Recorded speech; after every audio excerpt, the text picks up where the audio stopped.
Hello the internet, welcome back to Rune Waifus. I'm Sefhi, your favorite gambling addict, and today's topic is going to be about rune cards in Trickcal and which ones I personally use and which ones I recommend at high combat power deficit. And once again, it's important to clarify that. So this is going to be the continuation of last week video, I believe, or whenever we made it, which was here, yes, last week. Where I was talking about items, right? And I was talking about the only items you need to be pushing. Today I want to talk about the cards, and once again, this is specifically for high deficit pushing. So if you enjoy playing in this game, if you don't mind the awful RNG that each stage will have and how many times you have to retry, right? And their high combat power deficit gaps, then this is a great video for you, and even for players who are interested in knowing what the meta is when we're talking about pushing at high deficit. So that said, leave a like, subscribe, help me grow the channel, and let's jump directly into this. I'm gonna go rarity by rarity. So we'll go green cards, blue cards, and then purple cards last. I'm gonna be resetting all of this so we can talk about all of them, right? And then any questions you guys might have, as usual, you guys can leave a comment down below. Now, also important when I make these videos, I always say the same thing. I understand I'm privileged to have all of these cards and have them with dupes and have all of this currency and all of these things, okay? This is a reference you should use, and then based on your account and what you have and what cards you actually have with more stars, then you use those, right? But this is a reference, nothing else. In a lot of situations, there might be players who, for example, might have a one copy only of the Dragonlight sword and a max out Mithril life, and they want to be using that, Mithril life because it's just way more stats. But that's an example. That said, let's jump directly into this and let's start with the green cards, and we can talk about them because there is only a few that are really used. Now, when it comes to Elias Frontier, this changes. You actually want to be using a lot more cards because how they stack on the damage formula is different than the items themselves, right? But when it comes to pushing at high combat power deficit, there are only, I believe, 4 green cards that I can't really recommend. Yes, it's gonna be 4.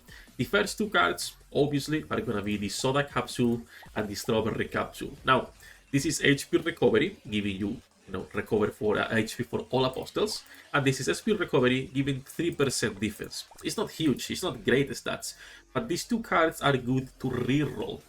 You need a reroll, a cheap reroll on the current items you have. It's better to get this. You're getting some extra stats and some HP or SP recovery, while you also can get new items without having to waste, the more expensive rerolls early on. So, pretty good cards just for that. And they are used at high deficit, at low deficit, everywhere. The second green card that I believe everyone already knows by now is going to be Random Coin. Random Coin gives you always more coins than the price as long as the card is 3 stars. If it's 3 stars, then you always, every time you see this card, you pick it up. Coin economy in this game is really important. I do believe I made a video in coin economy back in the day. We might update it, but coin economy is really important. Having enough coins, having the extra coins you're getting after each wave as interest. There is an interest on how many coins you get. So a lot of people do not know that because they skip the tutorials. I skipped the tutorials as well. Okay, I didn't know until a couple months after they have launched. But coin economy is important. So this is a fantastic card. Every single time you see it, you pick this card if it's 3 stars. If it's not 3 stars, it's not as worth it because you might be losing coins. It can be used as a cheap reroll if you are having this lower than 3 stars, but if not, you can skip it. And then the last one, right? The last one that I'm going to be talking about for green cards is going to be Get Here.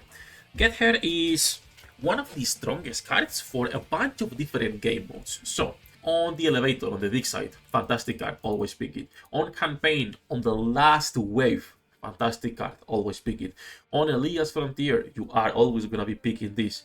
On any situation where you're just facing one wave of enemies, this is 25% attack and you can stack it up. So if you get 4 of these cards, pick, right? Pick. Now, when is this card not great? It's on campaign on waves 1 to 4. As an emergency, considering it's not super expensive, you can pick it up on wave 1, right? Like if you are here on wave 1 and you see why, you can still pick it up. It's more damage. The thing is that it's going to be lost the moment you go into the next wave. So it's a matter of, is it worth spending 11 coins on something that's gone on the next wave or not? That said, those are the only 4 green cards that I would recommend. at high deficit. And then again, like I said at the beginning of the video, for Elias Frontier, this changes a little bit because there is a lot of cards you actually want to be picking, but I'm not going to be talking about that. But let's just stick to overall PvE usage instead, and those are the only 4 cards that I can really recommend for green. Now, that's for rare cards. Let's go to unique or whatever these ones are called. I think it's unique, right? Yes, let's go to unique cards. There are a lot of blue cards, and most of them are pretty good. The most meta cards, obviously, are going to be the personality ones, right? These, you only leave one of them. Whatever personality you are running. If your team is the press, you only care about the press. If your team is Vivacious, you only care about Vivacious. Funny enough, the mad card is great to get regardless of what you are doing, because it gives 15% attack for 16 cost. It's pretty decent, not fantastic, not anything, but if you have nothing else, these can actually give you pretty good attack for the cost at max stars. So I usually pick the mad card if I see it and I have nothing else to be picking out. I need some extra damage. It's nice to get. Outside of that, I only leave one of these cards. Depends on what team I'm using at the moment, right? So that's up to you and what personalities you are building. Then we go into Vanguard, Stealth Slacker, and Rearguard. All of these cards are the same. 20 cost, and they all focus on one row. Vanguard frontline, Stealth Slacker mid lane, Rearguard backline. And they all also have the same thing, which is increases outgoing damage and reduces incoming damage for everyone in that row. The one with the most damage reduction, it's Vanguard at 12%. The others have more damage, but less damage reduction, 11-9. 39, and then once again 8-12. They have defense for this one, crit damage as the main stat here, and attack speed on the rearguard. Vanguard is the best out of these 3 cards. The other 2 are a bit more situational. I will say rearguard is better than a Stealth Slacker, because in most situations damage reduction on your mid lane is not necessary, like unless it's like super specific enemies, but most ghosts and most snipers will be going for your backline. So it depends on what stage you are doing, what enemies you are facing. I think Rearguard and Stealth Slacker can be removed from the pool until you face those type of enemies. Vanguard is good everywhere. Damage reduction for your frontline is important. On the other, on the mid lane and back row, not as much, but for your frontline, you need to keep them alive. It's the biggest focus of pushing at high deficit. You know, can your Komi stay alive? Can your Root stay alive? Those characters are the ones that need to survive. So, pretty good cards overall. A little bit of depending on the type of content that you will have to decide if you want to use them or not, but still, they are nice cards.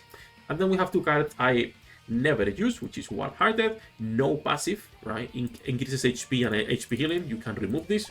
22 cost, and Cheer Up, same thing. Never use this. 24 cost, attack speed, crit rate. Never use it.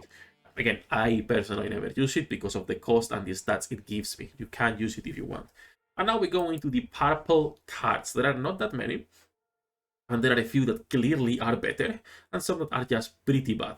The one that I don't think I ever use, it's gonna be Fatal Charm. It's a 28 cost, giving crit rate, crit damage. Crit rate, crit damage is not bad for your DPSs. It's just that the cost is so high, and usually, right, when you are picking cards or items, there's so many good alternatives for cheaper that Fatal Charm finds no place in the current meta, unless it's Elias Frontier, which is different. But for normal content, not really. Aromatherapy is another card that is not commonly picked, but it can be used in a pinch for the SP recovery, right? It's only for one ally though, so you're always better off just picking Soda Capsule because it's gonna recover for everyone. But this is flat, while the other one is a 100% recovery. So it's a bit of a situational thing. It also depends how many dupes you have, because it will reduce the cost. But that's if you get dupes. I've never gotten dupes, so I don't use this card personally, right? This is one of those cases where having less dupes means I'm not going to be using this card because I have better things. But it's 10 cost, so in a pinch can be used. Strange Elixir, I used to be a fan, and I haven't picked it in like 4 months probably. It's great on the same situation as, where is this, Get Her, on last waves, because you can apply damage over time. But then again, for the cost, 25 cost, it only applies poison for 15 seconds. It's not that great. It's not even that much damage.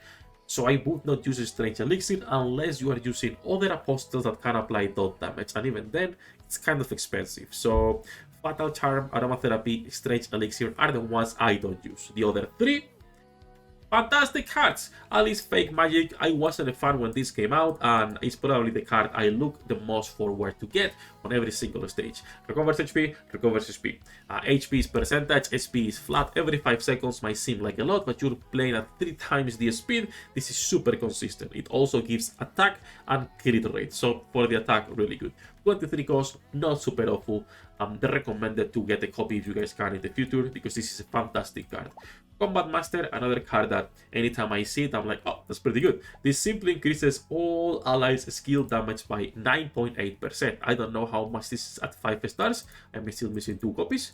But it's a really, really good card. It also gives a pretty decent amount of attack, 24% at 3 stars. Skill damage benefits basically 99% of the characters in the game. There are few units that will not scale with the skill damage. And again, few, because even those characters still benefit from it for their senior or maybe for their the freshman. It depends.